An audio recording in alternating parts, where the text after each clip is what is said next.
பல லட்சம் பேரு நல்லா படிச்சும் இதனால தாங்க ஃபெயில் ஆகுறாங்க.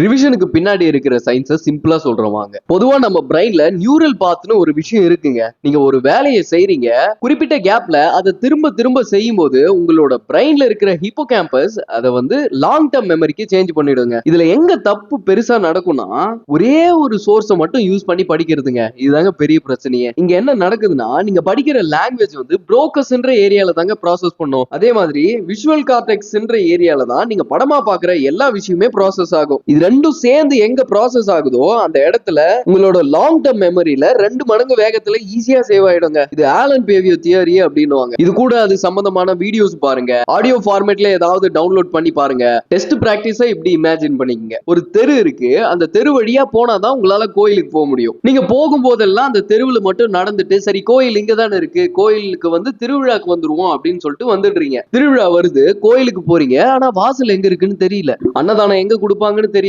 செருப்பு எங்க விடணும்னு தெரியல. திருவிழால கோயில் பயங்கர கூட்டமா இருக்குங்க. கோவில் பத்தி நல்லா தெரிஞ்சாதான் சாமியை பார்க்க முடியும். நீங்க ரிவிஷனுக்காக மட்டும் டைம் கொடுத்துட்டு இருந்தீங்க அப்படின்னா ப்ராப்ளம் சால்விங் எபிலிட்டி, உங்களோட வீக் பாயிண்ட் எதுன்னு தெரியாது. 3 மணி நேரத்துல 200 கொஸ்டின்ஸ் எப்படி ஃபேஸ் பண்றதுன்னு இது போல நிறைய விஷயம் தெரியாதுங்க. இதுல அந்த கோயில் தாங்க எக்ஸாம், நீங்க போற வழி ரிவிஷனுங்க. டெஸ்ட் பிராக்டிஸ் ரிவிஷன் இது ரெண்டுத்தையும் கம்பைண்டா எடுத்துட்டு போனா மட்டும் தாங்க சாமியை பார்க்க முடியும். சாரி, எக்ஸாம் கிளியர் பண்ண முடியும். டிஎன்பிஎஸ்சில மொத்தம் 10,000க்கு மேல கேள்வி இருக்குங்க. இது எல்லாத்தையுமே நீங்க பிராக்டிஸ் பண்ணோம் அப்படின்னா ரொம்ப கஷ்டம். அதனாலதான் காஞ்சிபுரம் ஐஎஸ் அகாடமி எம்பிக்யூன்னு ஒரு விஷயத்தை எடுத்துட்டு வந்திருக்காங்க. இது என்னன்னா, கடைசி கொஞ்சம் வருஷமா ஒரு டைப் ஆஃப் கொஸ்டின்ஸை மட்டும் தாங்க ரிப்பீட்டடா கேட்டுட்டு இருக்காங்க. இதை நம்ம எக்ஸ்பர்ட் ஃபேக்கல்டிஸை வச்சு அனலைஸ் பண்ணி மோஸ்ட் ப்ரிடிக்டட் கொஸ்டின்ஸ் அப்படின்னு சொல்லிட்டு ஒரு 1000 கேள்வி எடுத்து வச்சிருக்கோங்க. இது உங்க டிஎன்பிஎஸ்சி கெரியர்ல ஒரு பெரிய இன்வெஸ்ட்மெண்டா இருக்குங்க. இதோட பிரைஸ் 1000 2000 எல்லாம் இல்லைங்க, வெறும் 249 தான். இது பத்தின மத்த டீடைல்ஸுக்கு நீங்க இந்த நம்பருக்கு கால் பண்ணி கேட்டு தெரிஞ்சுங்க.